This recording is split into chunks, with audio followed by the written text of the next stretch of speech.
Tisikwa, Karabarabas, Niwachi, Iyo Tisikwa, Kwani.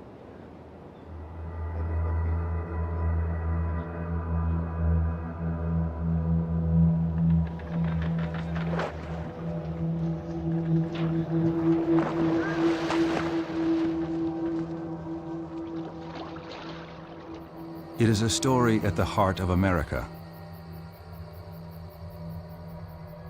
One richer and more surprising than we've been told.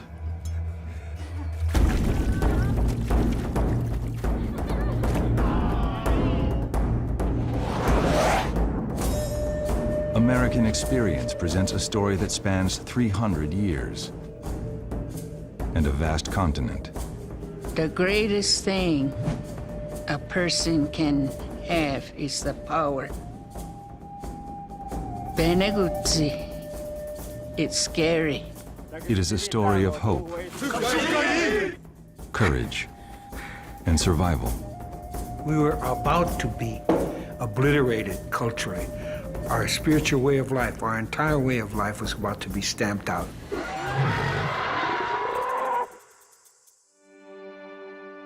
Every tribe in this country has a time of horror, absolute horror, when they were confronted by this invader.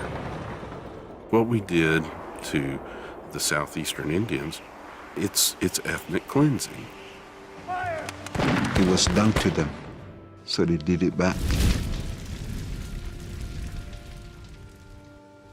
But better. Whatever means and manner we could, since the Europeans arrived here, we've had to fight for our survival. An epic history of America.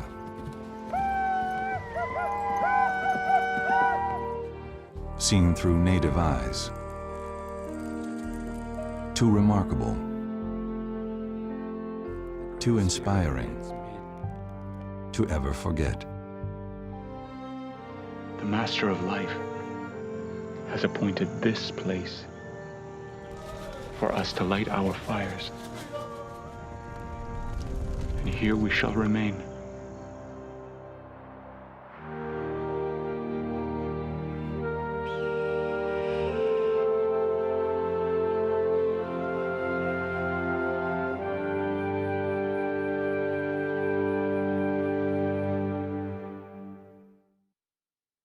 Exclusive corporate funding for American Experience provided by Liberty Mutual. Major funding provided by the Alfred P. Sloan Foundation. Funding for We Shall Remain provided by the National Endowment for the Humanities, the Ford Foundation, the Arthur Vining Davis Foundations, Calliopeia Foundation, and by the Corporation for Public Broadcasting and viewers like you. Thank you.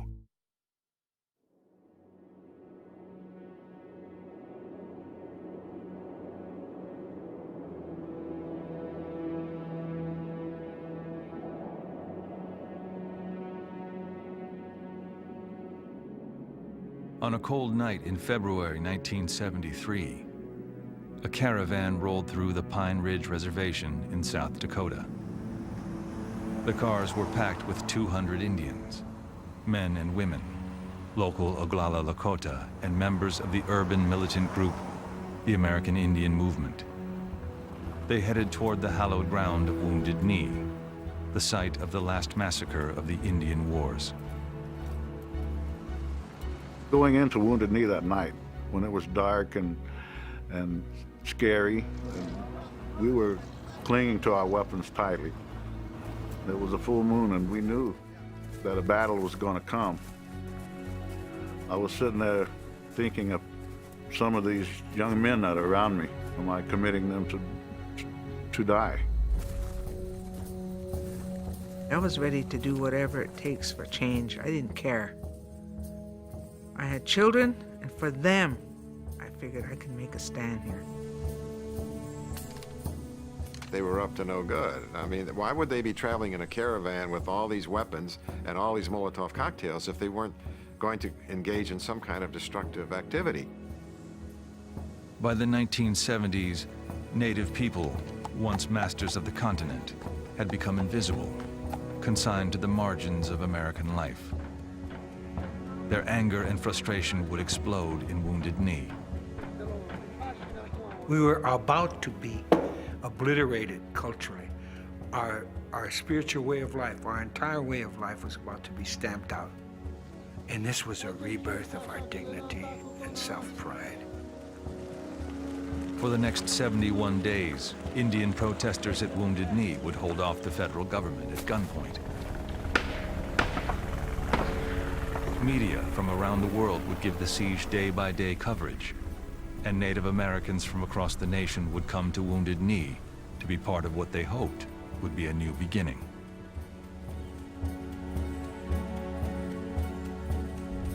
The message that went out is that a band of Indians could take on this government.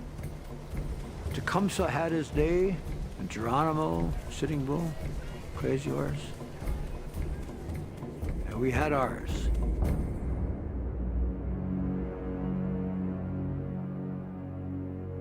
We have tonight one of the strangest stories to come along in a long time.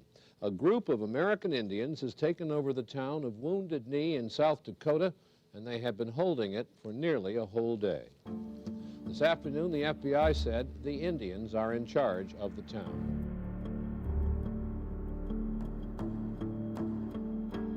We had just finished eating our dinner, and so I looked out the window and I said, well, for heaven's sake, who opened the store? And they're carrying things out, bringing things out by the carload. And I was floored, just floored. After stripping bare the Wounded Knee trading post, the village's only store, the protesters took over a local church, holding the minister and other white residents hostage. They quickly blocked all roads leading into town. On Tuesday, February 27th, I received a telephone call from some news outlet. I was told that the caravan forcibly took over the village, were holding hostages and causing destruction there. So I immediately got my agents together and I proceeded to the main entrance to Wounded Knee. We saw a Fed car coming, and then it was it kind of came, drove just right up, kind of not too far off. So when they come on, they got out of the car, they went looking around, and as soon as they put the glasses up, we opened up on them, let them know we are here, and that's far enough. I called inside Wounded Knee, and I said, look, let's get together and have a meeting so we can stop the potential for bloodshed here. Let's talk about this. As I walked up to them, I see all these rifles pointed at me, and it gives you an uneasy feeling. Yes, sir. Joseph Trimbach with the FBI. Trimbach came to that roadblock, and you could tell he'd been up all night, and he's very irritable. And we have law enforcement back here that's armed, and we have hostages here. I have no idea what's going to happen next. They came out and gave me this list of demands. The protesters called for a federal investigation of corruption on reservations in South Dakota and immediate Senate hearings on broken treaties with Indian nations. The headquarters of the Sioux people. We're angry about losing our land, losing our language, being ripped off of our ability to live as Indian people. Our parents was telling us, you have to walk the white man road. Indian ways are going to be gone. Be a Christian, you know, go to school and learn that English, but don't learn your own language. We wanted to give our lives in such a way that would bring attention to what was happening in Indian country, and we were pretty sure that we were going to have to give our lives. The protesters demanded one change close to home. Through a translator, the Lakota chief Fool's Crow called for the immediate ouster of Dick Wilson, the elected head of the tribal government there on Pine Ridge. Wilson molest the Indians, sometimes threatening them and so forth. Before the sun set, we want him out of office, and there will be no trouble. My initial reaction was, this is something way beyond my pay grade, that someone in Washington is going to have to handle this. Snuck in.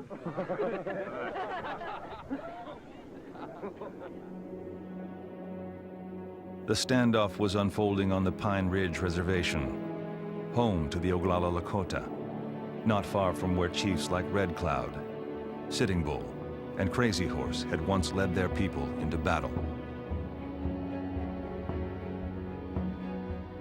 The Lakota, who Americans call the Sioux, are iconic in American history and the American imagination. These are buffalo hunters who lived in teepees, who were at the battle with General Custer. Nearly everything about the Lakota life is firmly implanted in the way that Americans think about Indians. By 1973, the Lakota way of life on the plains was largely in the past. The Oglala Sioux tribal government ran things on Pine Ridge. And where traditional chiefs had once sought consensus, elected Chairman Dick Wilson ruled with an iron hand. He was like a Chicago ward boss from the 1930s. Big flour sack of a guy, wore dark glasses inside and out, was fond of drinking, and brought all his friends and family and cronies into office with him, gave them jobs on the federal payroll. On the Pine Ridge Reservation, as with most reservations, the tribal chairman and the council have a great deal of power to spread money around, to spread food around, or to withhold it, or to favor one part of the reservation over another, which is what was happening.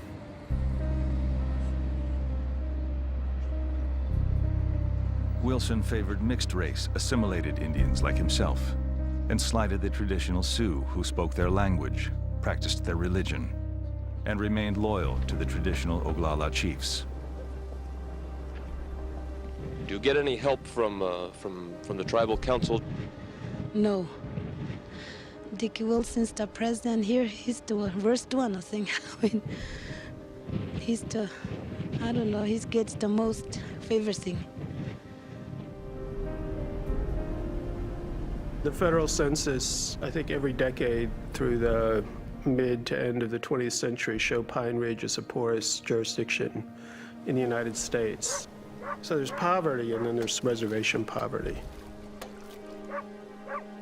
When traditional Oglalas challenged corruption in tribal government, Dick Wilson responded with force. He had his own army, which intimidated the full-bloods mostly, the traditional people. His goons started beating up the people, and no charges were ever pressed. And if they did, it got thrown out of court. He controlled the whole reservation. Some of the officers hated to arrest any of Dick's people, in spite of the fact that they did break the law. He helped me a number of times, so I felt that I owed him a loyalty. And so I didn't support everything he did, but irregardless of what he did, I still felt that loyalty. Well, there's been a lot of accusations made here lately, and one in particular that upsets me is the fact that I am using a goon squad, so to speak. They are respectable and honest citizens of Pine Ridge. And we're all sharpshooters. Come to goon squad. Come in. Go and get them. In late 1972, traditional Oglalas came together to push for Wilson's removal. They started a civil rights commission, Oglala Sioux Civil Rights Commission. And from there, they got the documentation of the corruption, of the misuse of funds. They got the evidence. And eventually the civil rights, they had a stack about 1.5 inches thick of all the testimony and violations, civil rights violations. Nobody ever got charged. Prompted by the dissidents, the Tribal Council held impeachment hearings in February 1973. But Wilson intimidated witnesses, strong-armed council members, and managed to survive. Many Oglalas felt they had one last, desperate option. We've always been peaceful. and pretty much mind our own business and making our living and raising our family. Law-abiding. Well, I believe that the time has come that we have to commit violence in order to be heard. Now, I don't want to see anybody killed or anything, but the time's going to come when violence might have to be committed in order to wake the people up.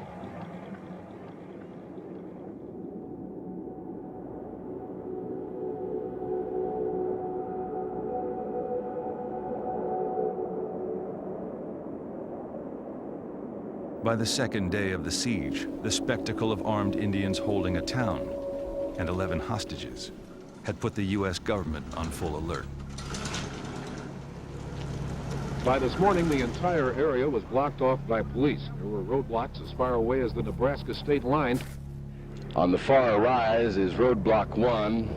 We have further roadblocks around the perimeter, which encompasses approximately a 15-mile area. The director said, tell Trimbach he can have anything he wants, which was pretty neat because that was like a blank check. So I had agents go up to Rapid City and buy every rifle that they could find in the city because we needed them like right now. So they came down and now we at least had rifles for protection instead of just sidearms. The military response is overwhelming. It involves plans using the U.S. Army to put down this rebellion. Clearly, there are people within the federal government who see a need to take it to the limit. I was awakened. There was a deep rumbling, droning noise. And we were looking around and we were surrounded by armored personnel carriers, APCs. All of a sudden, we saw these 2 fighter jets coming, and they circled around. And from the south, they just came right at us. We thought it was over. That's napalm. Dennis Banks pulled out his pistol, and he started firing. Boom, boom, boom, boom. Then they were gone. You know, it was that proverbial last act of defiance. You know, here's that little mouse, and here comes the big, huge eagle. And the little mouse is standing there like this. On the afternoon of the second day, South Dakota Senators George McGovern and James Abourezk arrived. They hoped that if they could resolve the issue of the hostages, the crisis at Wounded Knee could be ended quickly. When they came in, it was very newsworthy. They came in with the news media. That's how the networks got in. And they said, we want to see the hostages. I thought it was a deterrent. The agreement I'd had with Russell Means was that if we landed at Pine Ridge, he would release the hostages. I have an indication through an intermediary that they will release part of the hostages. And I said, well, where are the hostages? You're supposed to release them. You agreed to release them. So they're standing over there. So I went over and I said, you folks, we rescued you. You can leave now. But not anywhere else. If you wanted to leave the Wounded Knee area, could you go? They're sitting there on pins and needles.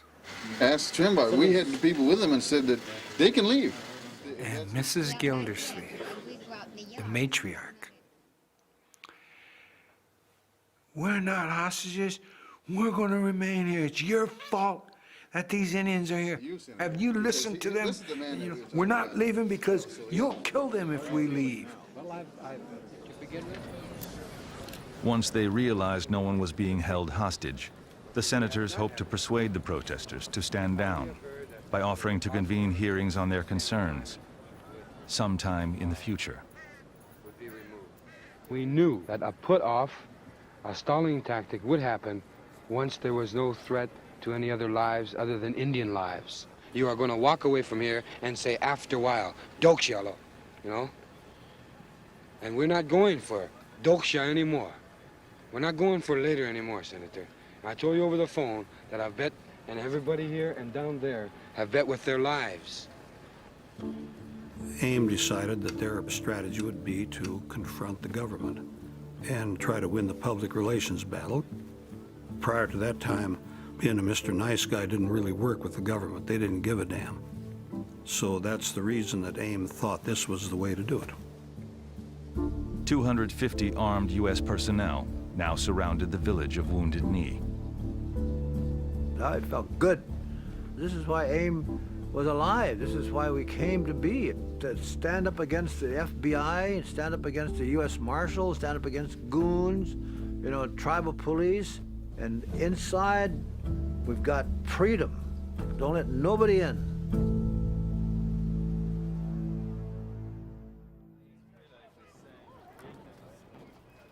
Since its founding in 1968, the American Indian movement had been divisive, its militant tactics controversial even among Native people.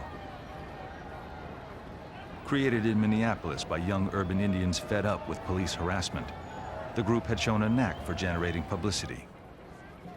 Members had seized high-profile symbols, Plymouth Rock, the Mayflower, Mount Rushmore, and in November 1972 had occupied and vandalized the Washington headquarters of the Bureau of Indian Affairs.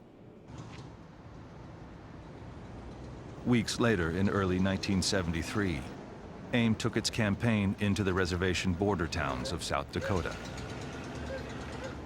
In those days, there was a tremendous amount of racism, especially in the border towns around the reservations. I mean, real racism, where Indians are practically invisible. There was towns you didn't drive through, didn't go through, especially women. You didn't walk down the street of any border town by yourself because you'd be accosted by any white man that felt like it. Just weeks before the occupation of Wounded Knee, a white man killed an Indian near Custer, South Dakota, 50 miles from Pine Ridge. When local officials charged him with manslaughter, not murder, 200 angry AIM protesters came to town. And you charge a white man premeditated murder. You charge him with second-degree manslaughter. And we ain't going for it anymore. And I know this whole damn town is an armed camp. Hey, listen, white man. I have had all the bullshit from your race as I can take. When police barred them from entering the courthouse, AIM members forced their way in. Open the doors up. Go in, go in. Just as we walked in through the door, then we were attacked by law enforcement.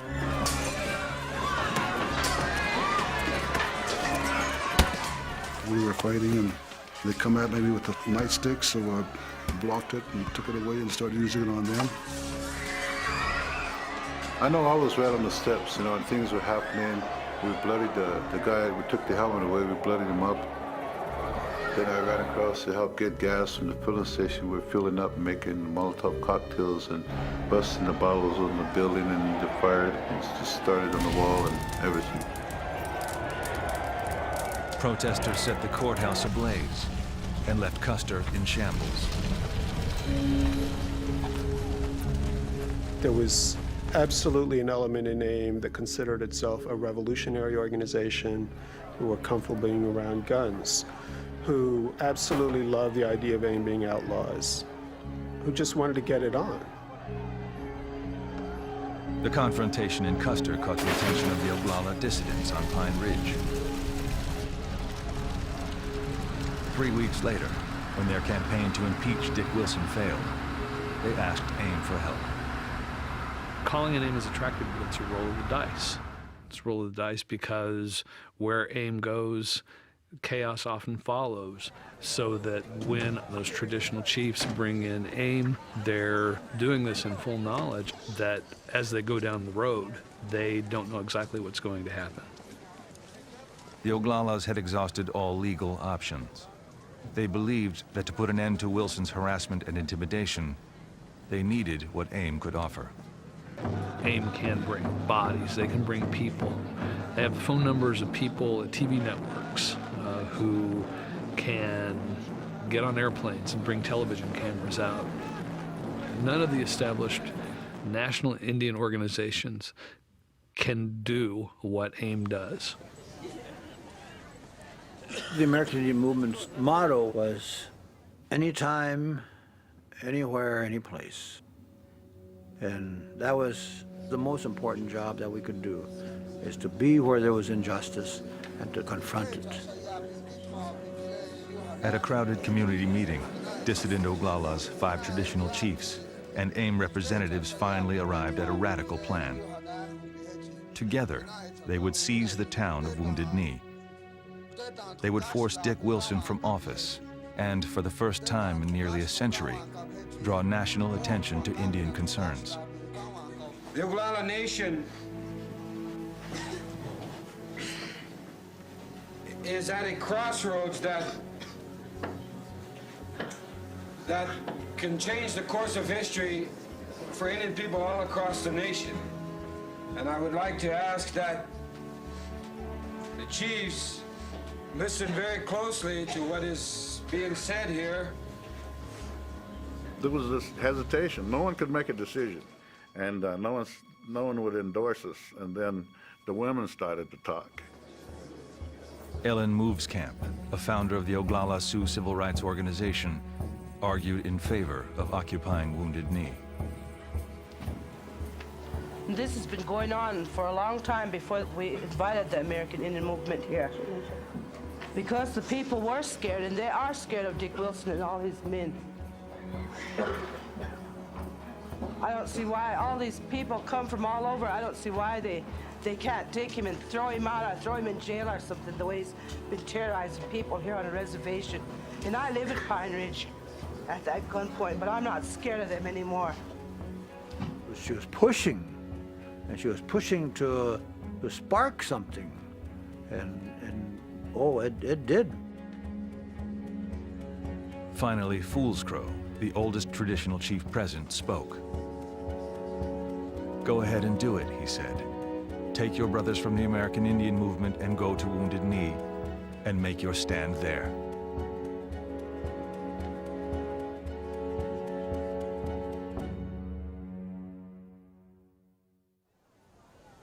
Today, a teepee was set up in what is now called the Demilitarized Zone. Both sides are meeting there to negotiate an end to the takeover, but the progress is agonizingly slow. There were negotiations going on almost always during the occupation. Attempts on both sides to reach some sort of agreement. Government negotiators were uncompromising. They rejected demands to uphold treaty rights and insisted that they were powerless to remove Dick Wilson, regardless of the charges against him, as he was chairman of a sovereign Indian nation. Talks stalled completely when the protesters demanded to deal with the U.S. Secretary of State. I understand they want Henry Kissinger out here. Do you think this is realistic? You think he'll come? Why not? You know, I don't see why the North Vietnamese should take precedent over the American Indian people. You know, we've been fighting this war for 400 years, and if he can spare the time to go over there, he should be able to spare the time to come here. But it would be correct to describe the current situation as an impasse. If there's such a thing as an impasse on an impasse, then that's what we have. Officials from the Departments of Justice and the Interior took the lead in negotiations.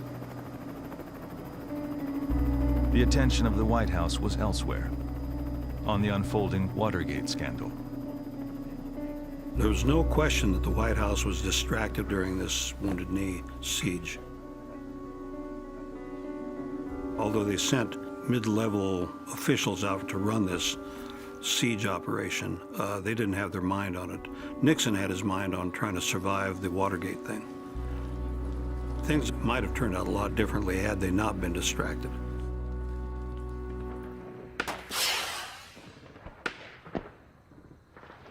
Turn that fucking light out! Within Wounded Knee, the days were relatively calm, while the nights exploded with gunfire. Just take these unarmed men and tell them knock the light out. Turn the goddamn light out or I'll shoot the fucker out. They were shooting machine gun fire at us, tracers coming at us at nighttime, just like a war zone. We had some Vietnam vets with us. And they said, man, this is just like Vietnam. There was actually a third force at Wounded Knee, in addition to the Indian activists inside of Wounded Knee and the federal marshals and FBI agents surrounding Wounded Knee. And that third force was the Goon Squad. What is the mood among your people at this time? They're very ticked off, What are they doing right now? shining their guns up. As tribal chairman, Wilson wielded supreme authority on Pine Ridge. He erected his own roadblocks outside the federal perimeter. Even U.S. officials had to go through him. As far as you're going? Well, I want him to go in. I'm You're going to have to director of get US Wilson. Marshals. Well, then you'll have to get him, because I'm taking him in. You're who? I'm Wayne Colburn, the director of the U.S. Marshal Service.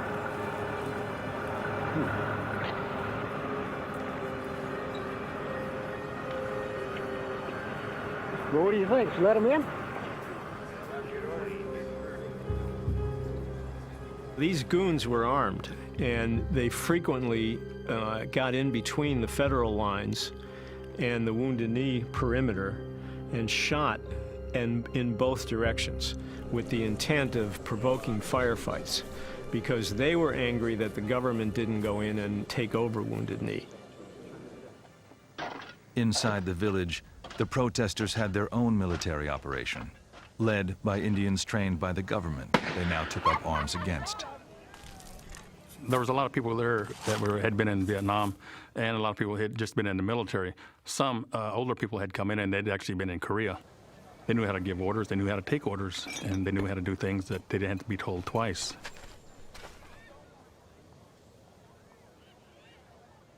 I knew we were making history for our people. It didn't all happen in the 1800s. We're still fighting in the modern day. I mean, that's how I felt, that it was a continuation, and that's why I was not afraid. I was not afraid.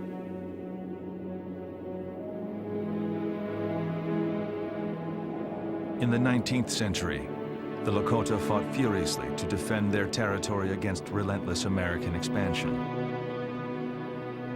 In 1868, embattled Lakota chiefs signed the Fort Laramie Treaty to protect more than 30 million acres of their land.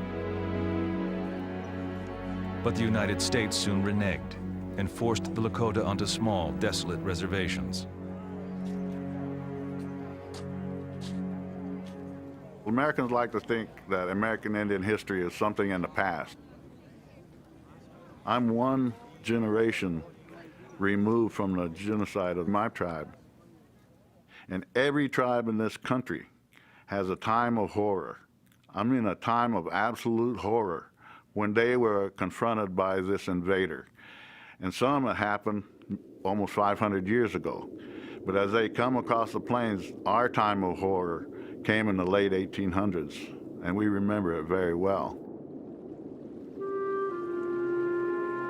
In the frigid winter of 1890, Chief Bigfoot was leading a group of Lakota, mainly women and children, to shelter on the Pine Ridge Reservation.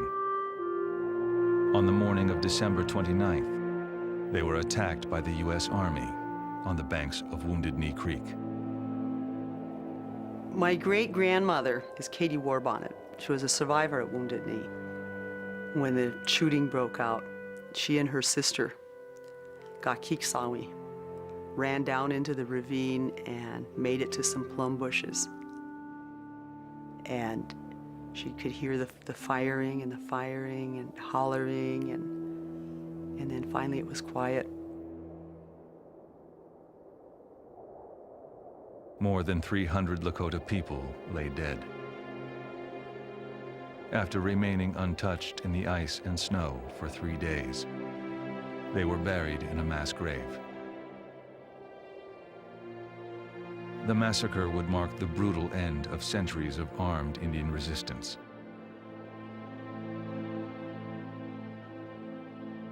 For those who came nearly 100 years later, Wounded Knee was sacred land. I walked over to a gully and I picked up some sage and I went to wash myself and I prayed to those ancestors that were there in that gully. And And I said, we're back. We have returned my relation. Oui, Blahan.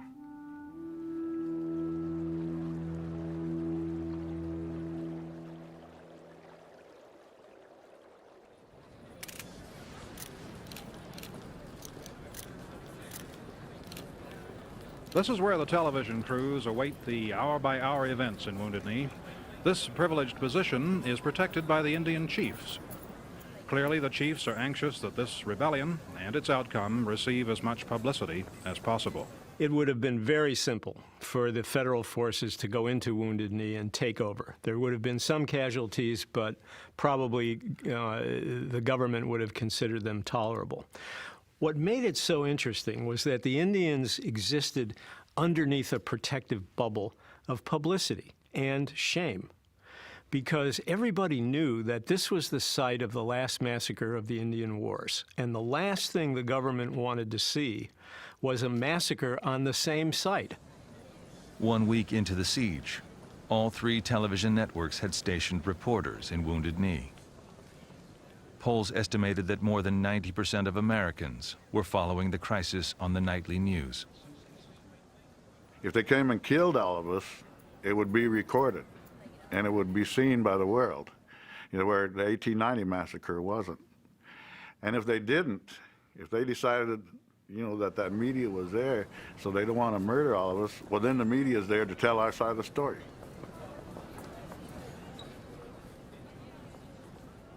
They wanted this stoic, you know, American Indian man with a gun. America's picture of the Indian. We didn't care, as long as the word was getting out.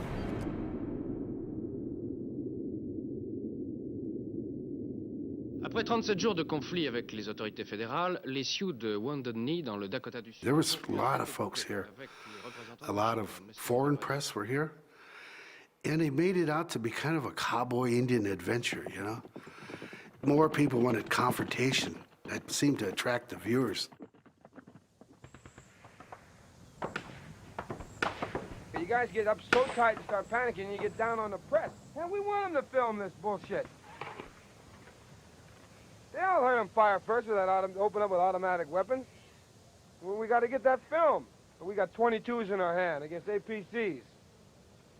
So don't be jumping on the press. The news out of South Dakota held Indians around the country spellbound.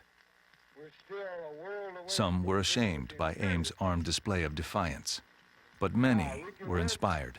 But critical problems remain to be worked out. I left school, and me and another guy left, and we drove in his car from, we were in Central California, and we drove up to Oakland, and from Oakland we drove back to South Dakota.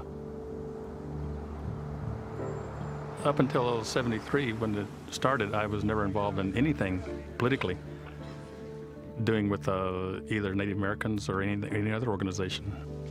I just felt like I should go up there, and I did. You all are not Oglala Sioux, I think. I'm Chippewa. You Chippewa, where are you from? Minnesota. And what about you, sir? Where are you from? Winnebago, Wisconsin. Cheyenne, Oklahoma. And you're not necessarily all members of AIM, huh? We didn't say that. Oh, are you members of AIM? We didn't say that either. We're here to support our Indian people that are in Wounded Knee. This generation of Indians in the late 60s, early 70s, who for the most part, they've been to boarding school or their parents have been to boarding school, which was explicitly about getting Indians off the reservations, to not be Indian, to not speak their language. For those Indian people, it was this moment in which you could see on television, there was another way, there was another possibility. It was electrifying.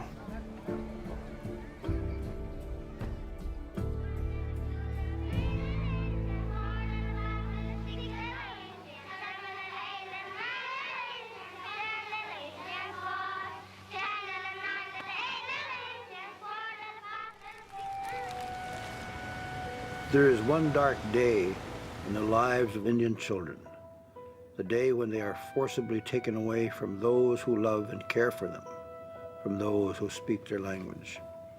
They are dragged, some screaming and weeping, others in silent terror, to a boarding school or they are to be remade into white kids.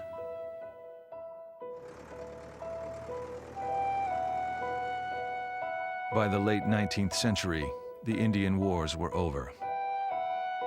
The United States seized on a ruthless strategy to assimilate Native children to a subordinate place in white-dominated society.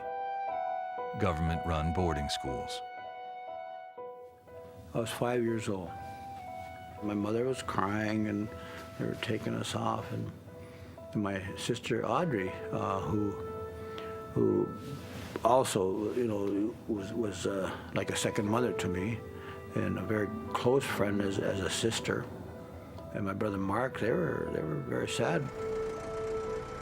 Within 2 hours or so after the buses filled up and we were down the road, this is the furthest I've ever been from my home in my life. And then, of course, it turns into evening, and we arrive at this place. I ended up in a place where nothing made any sense at all. You know, it wasn't home. It wasn't. I didn't know anything about school. Nobody ever told me anything about school. I didn't know what the education was. I remember that I wanted to go home, period. I didn't want to be there, I just wanted to go home.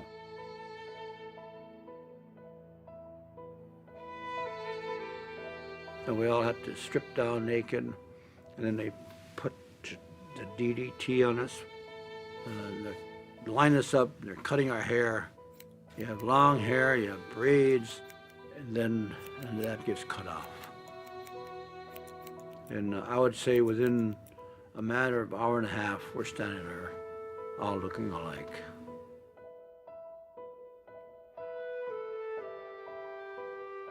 Between the 1870s and the 1960s, over 100,000 Indian children were sent to one of the nearly 500 boarding schools scattered across the United States.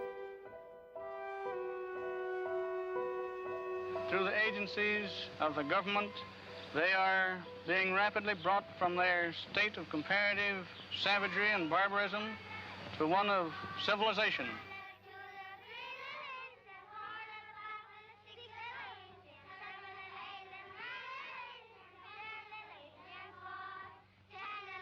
We couldn't sing any native songs or tribal songs. They just started using English. You could not use any other language. And we'd whisper it. Pass the Bequajigan, pass the bread over. It's like I had to be two people. I had to be Nawakamig, and I had to be Dennis Banks. Nawakamig is my real name, my Ojibwe name. Dennis Banks had to be very protective of Nawakamig. And so I learned who the presidents were, and I learned the math, I learned the social studies, I learned the English, and Nawakamig was still there. This is education that was promised us, that was guaranteed us through the treaties. But it wasn't. It's torture, brainwashing. They called us many different names. Savage, dumb. And we got beat for looking like an Indian, smelling like an Indian, even speaking Indian. Everything I did.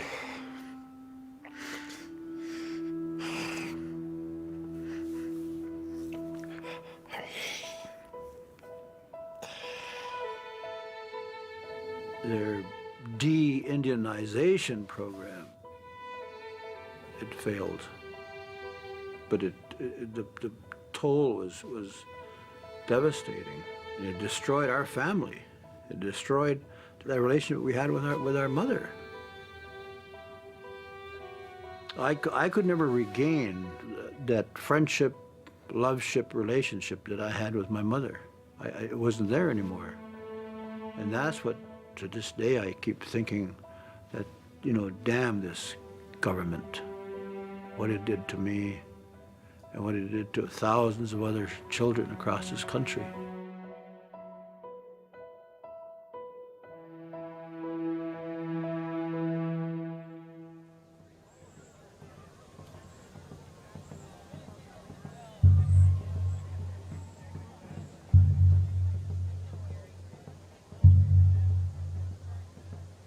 If the leaders at Wounded Knee are bent on violence, that is their concern.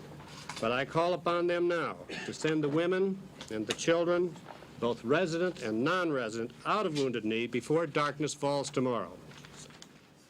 The United States government sent an ultimatum to the people in Wounded Knee that if they didn't leave on a certain day that they were coming in, they would remove us by force.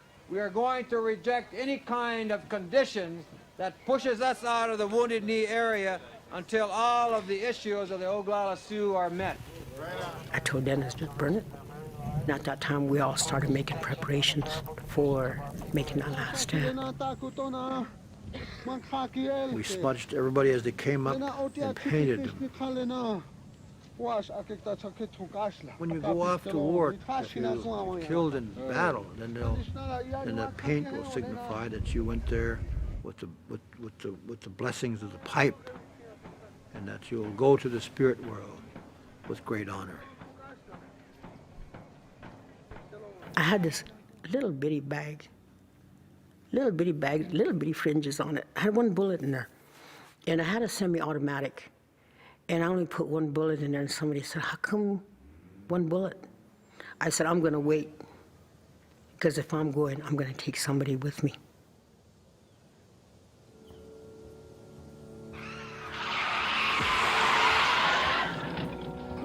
The gunman just backed down on that 6 o'clock thing. Beautiful.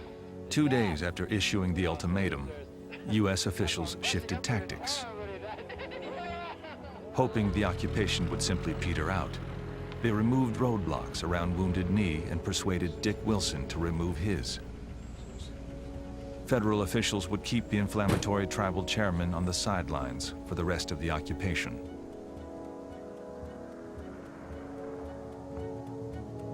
But when the roadblocks were lifted, new protesters and fresh supplies flooded in. On March 11th, revitalized occupation leaders made a startling announcement. The leadership of the Oglala Sioux here present in Wounded Knee have declared Wounded Knee an independent country. From here further, if any spy from the United States of America is found within our borders, they will be dealt with as any spy at a time of war to be shot before a firing squad. The battered hamlet of Wounded Knee was now the independent Oglala Nation. While U.S. officials hurriedly put roadblocks back in place, the new nation asserted its sovereignty. A delegation led by Chief Fools Crow traveled to the United Nations to put the Oglala's case before the world. They arrived almost an hour late. They said taxicab drivers just wouldn't stop to pick them up. Wearing a medal given to the tribe by the United States government after the signing of the Treaty of 1868, 78-year-old Chief Fools Crow, through an interpreter, explained why the group came to New York. It is our last effort in this trouble. I think we have exhausted all other means of a settlement of the trouble we have at Wounded Knee. The delegation failed to get official recognition at the UN and returned to Wounded Knee. There, inside the borders of the independent Oglala Nation, the chiefs and medicine men introduced Lakota culture to the protesters, many of whom had come from cities and were disconnected from Indian traditions.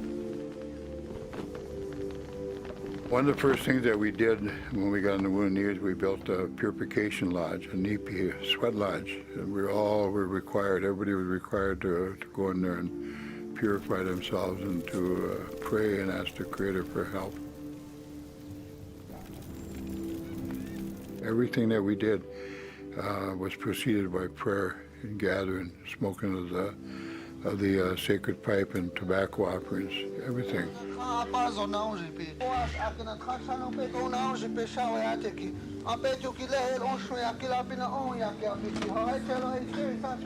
The Indian movement was different than other political movements of the time because it defined itself as a spiritual movement.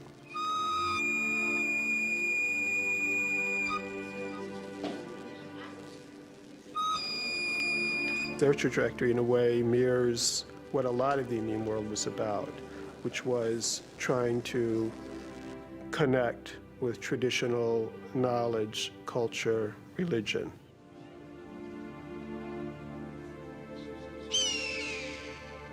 One of the things that AIM tried to do was to return Indianness to all Indians, whether folks lived in the city, on reservations, whether they spoke the language or didn't speak the language. If you were Indian, you could return to the tribe.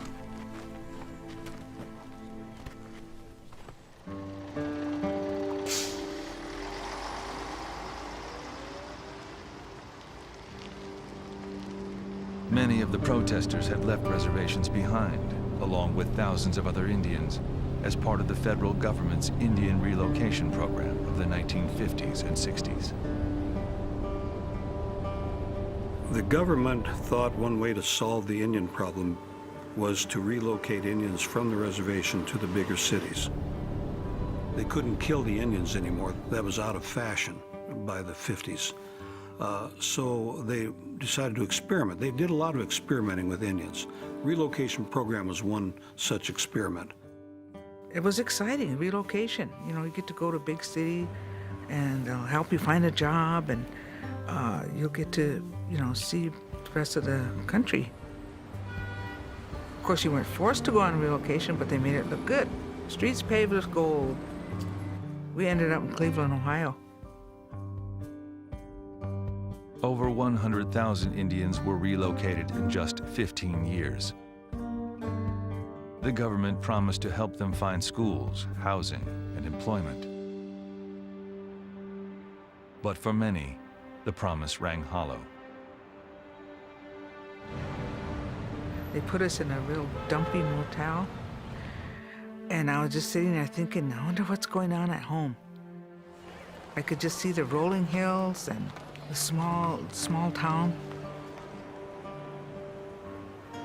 They're all just moving and walking and going real fast, and nobody's stopping to look around. That's why we stayed in our apartments or stayed in our rooms. If you went and applied for a job, you better not tell them you're Indian. You better tell them you're French or you're some Italian or some other nationality. You wouldn't get the job. By the 1970s, half of all Indians lived in cities. But the relocation program produced an unanticipated result. It pulled us all closer together. We could always spot each other in the city. So if we'd see an Indian on the street, walking down Market Street, we'd look at each other and we'd just smile and kind of shake our head, or, you know, an acknowledgement of each other. We didn't care what tribe anyone was. We were Indian people. We were a race. The new pan-Indian identity led to the growth of activist groups around the country. The American Indian movement was the most radical.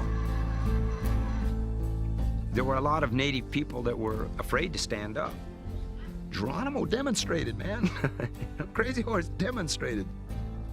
And for us, the baby boom generation, circumstances were right. We could raise our voice.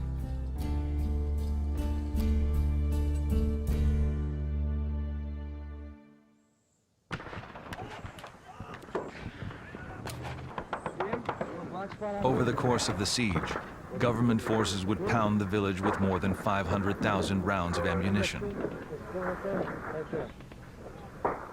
It was inevitable that there would be casualties. Where's that car? Where's that car?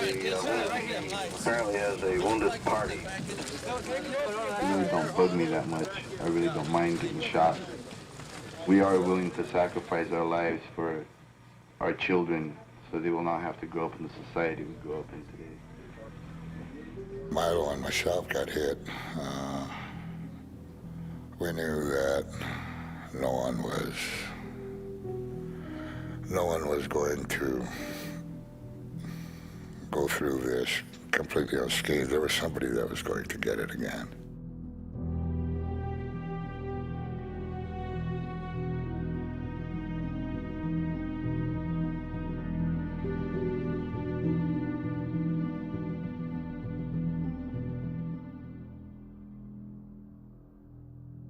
With the White House increasingly preoccupied with Watergate, the government had allowed the occupation of Wounded Knee to drag on.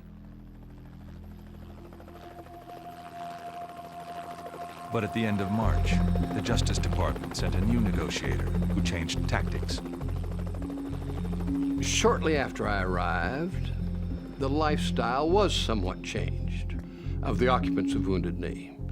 The electricity was cut off. The water line was cut.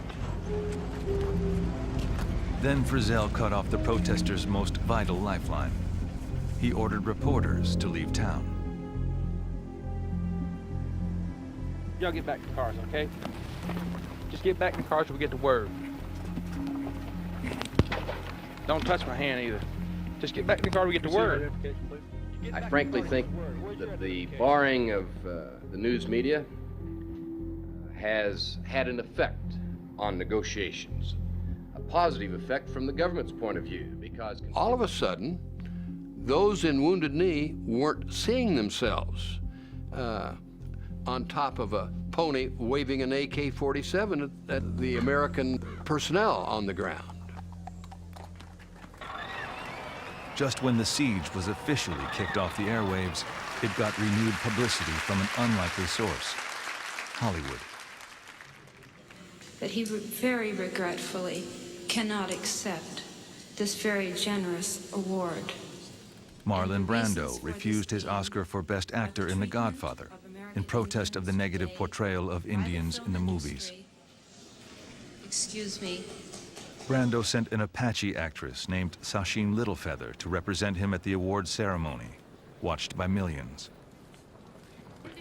Later, backstage, she explained Brando's absence. I have indicated in this statement that Marlon Brando was on his way to Wounded Knee. At that time, you'll have to take me for his word. Brando never made it to Wounded Knee. But a poll taken 4 days after the Oscars showed his sympathies were widely shared. Most Americans sided with the protesters. Within a week, the two sides reached a deal.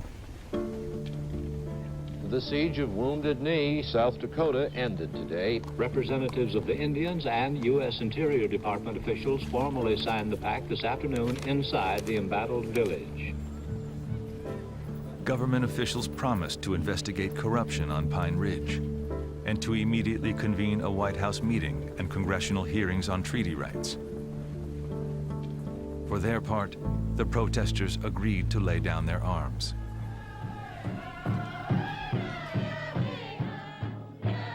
You know, the first thing Indians do is break out a drum. You know, so they started banging the drum and singing victory songs, and everybody was hooping and cheering, and that was a time when we really thought we won. And not only that, we thought that we had survived. I talked to Chief Foolscrow, an elder and a full-blood.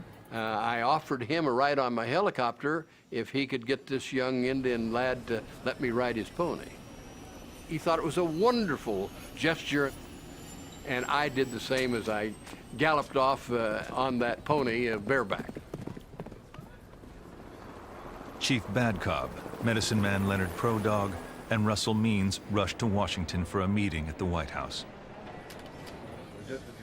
But the deal quickly collapsed over the critical detail of what was to happen first: the White House meeting or the disarming of the protesters.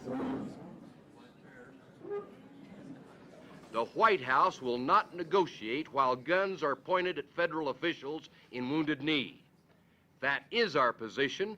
I believe it offers the only hope for a peaceful solution, and I, for one, am prepared to stand by the agreement until hell freezes over.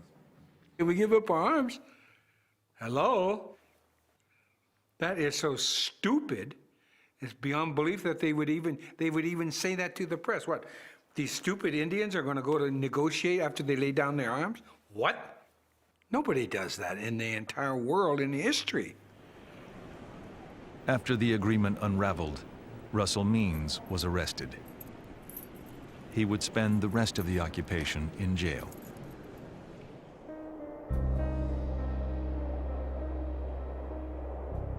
Fun and games, so far as I'm concerned, are over.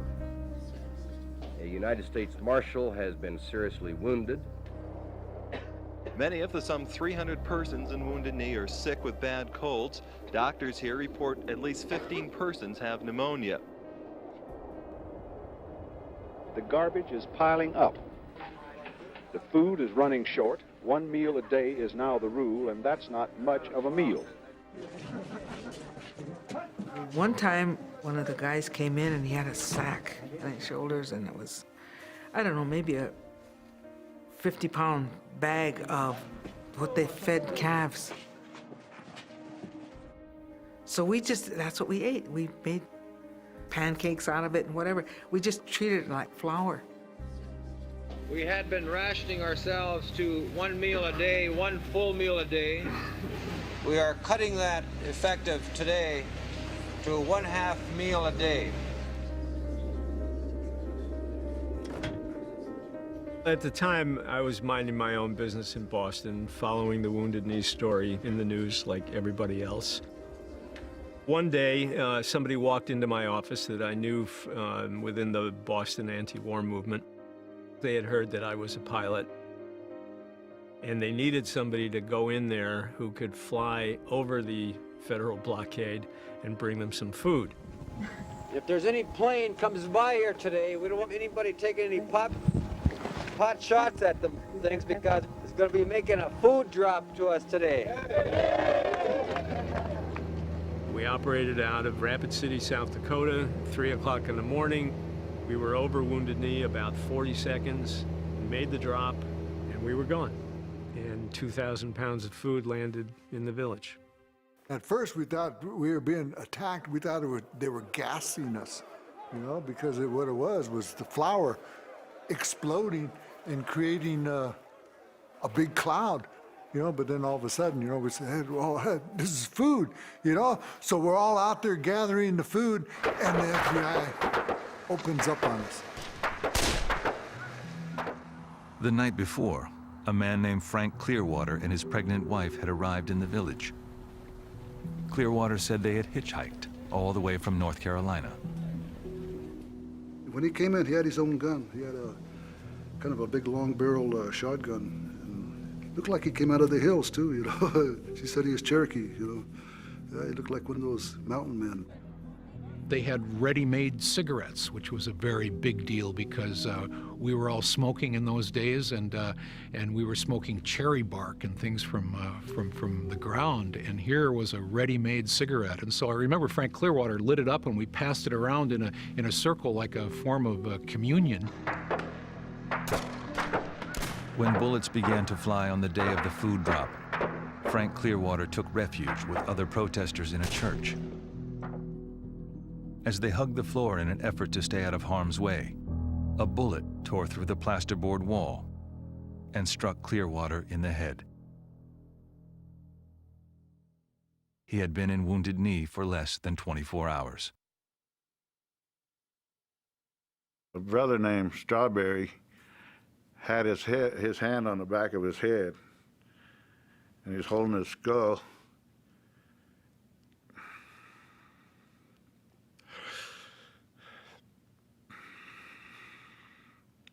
And I put my hand on his skull, tried to hold his brains in.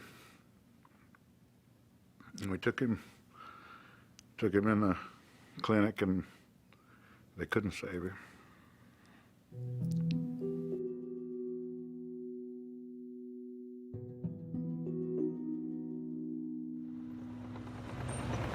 The first death intensified the government's determination to bring the siege to an end. In mid-April, a unit was put on alert at an Army base in Colorado. According to plans leaked to the press, the government was prepared to move into Wounded Knee with armored helicopters and tear gas. The White House, the Department of Justice, were concerned with the confrontation going on all during the month of May into the summer. The college campuses, I was told, would be emptying out, and all the adventure seekers would be infiltrating Wounded Knee. I was given a 10-day deadline.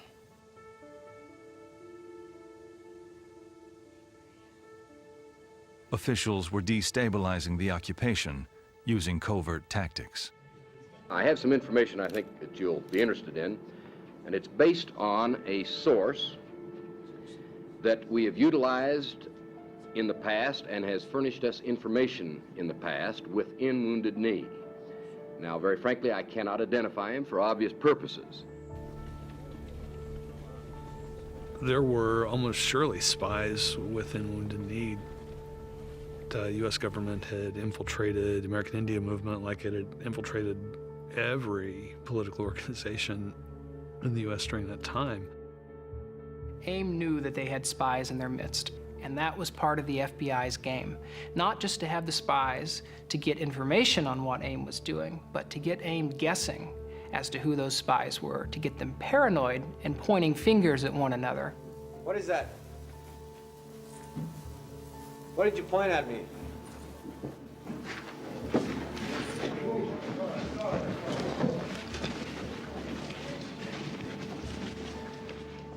One effect of that paranoia inside Wounded Knee is that there are purported cases of people who had disappeared and who were thought to have been killed, mainly because people didn't know who they were and who assumed that they were spies. I got daily reports. I got informer reports.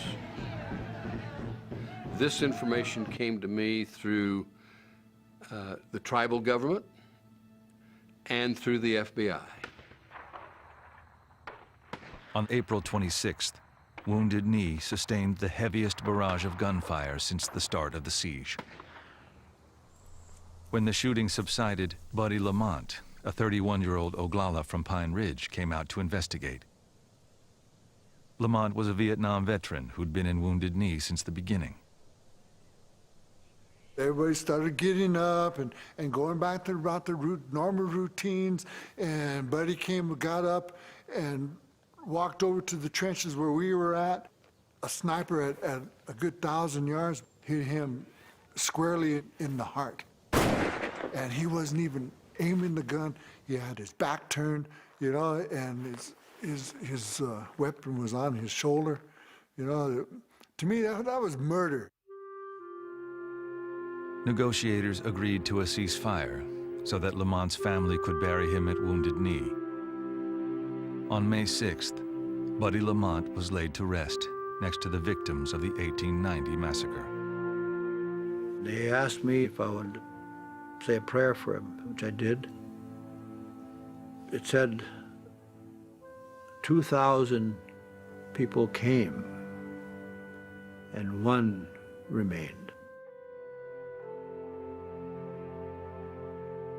Buddy Lamont's death becomes really the final blow to a lot of people inside Wounded Knee, especially the Oglalas from Pine Ridge.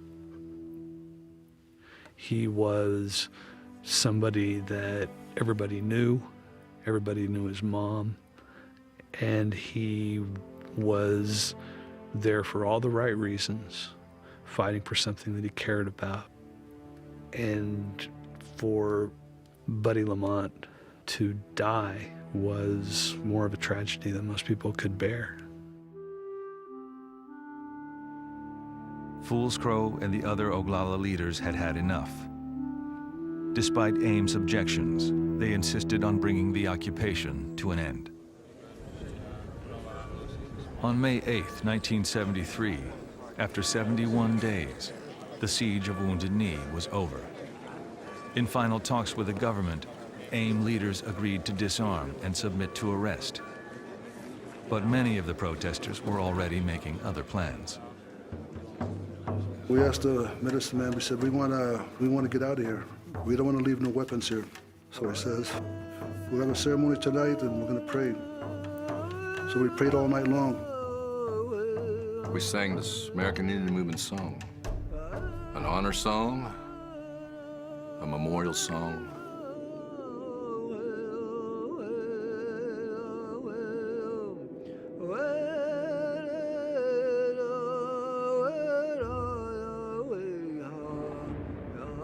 Soon it started getting cloudy. The night evening started raining. Wind, rain, so they couldn't shoot the flares. Lots of people walked out. The spirits had a lot to do with it. The one that brought us out was an owl. And every time he'd hoot in a direction, and then we'd go that way. And they did it right under the marshals' noses.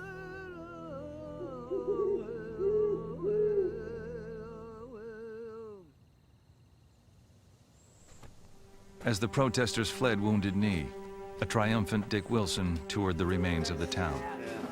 Dick, are you surprised at what you're seeing? I expected this. Why? They're hoodlums, clowns. This is the way they live.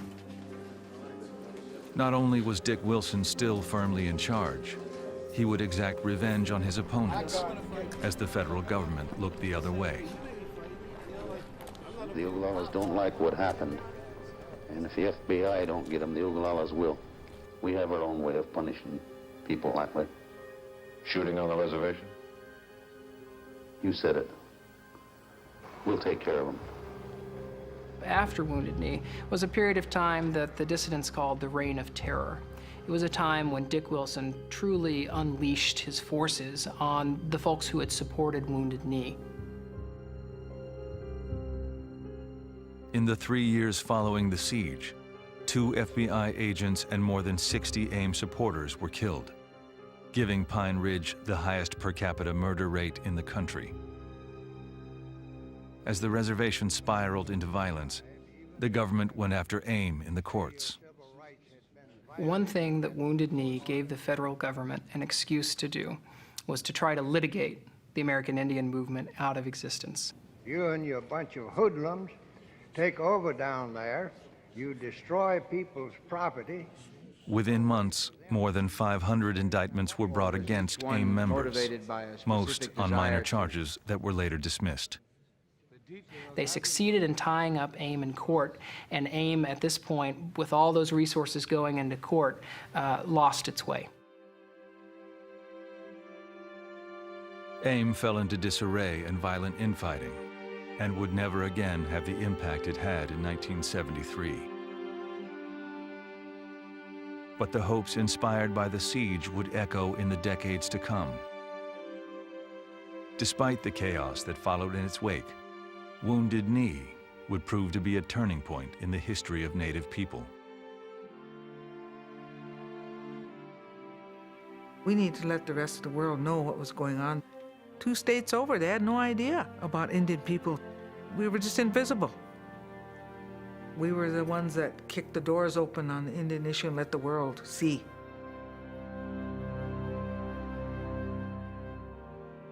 The good that came out of Wounded Knee was the entry into American Indian political life of people who had not been there before, who had not had a real voice.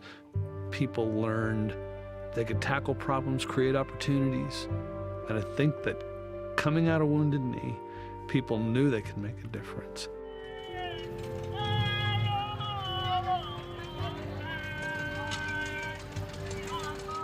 There was a lot of sense of we're important and we can do something within our own people, our own tribe, our own homes. I didn't go back to what I was doing before. I felt maybe I can do something to help not only my people, but other people too.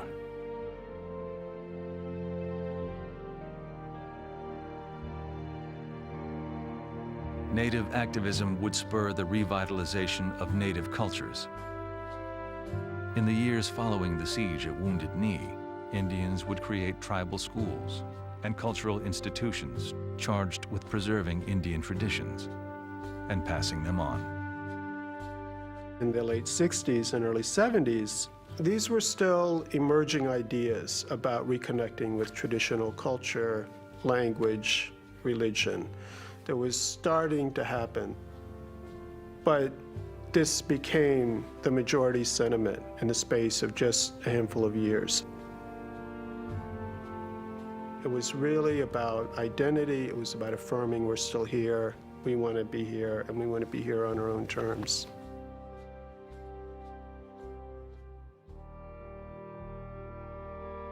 Whatever went on in the 60s and 70s, it's an extension, it's a continuation. It's no different than what King Philip was about, or Crazy Horse was about.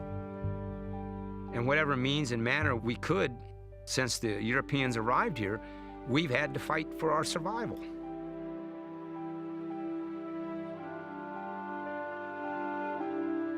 What the 1973 occupation did was people started saying, hey, we're Indians. It's okay to be Indian. We are Indian. We really should be who we are.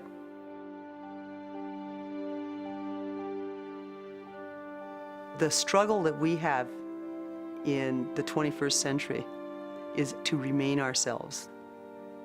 Every one of us has to do our part to remain Lakota, to remain Indian, and to teach our children, to teach our grandchildren, and make sure that there will be children sitting in Sweat Lodge, standing at the Sundance in 1,000 years.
Exclusive corporate funding for American Experience provided by Liberty Mutual. Major funding provided by the Alfred P. Sloan Foundation. Funding for We Shall Remain provided by the National Endowment for the Humanities, the Ford Foundation, the Arthur Vining Davis Foundations, Calliopeia Foundation, and by the Corporation for Public Broadcasting and viewers like you. Thank you.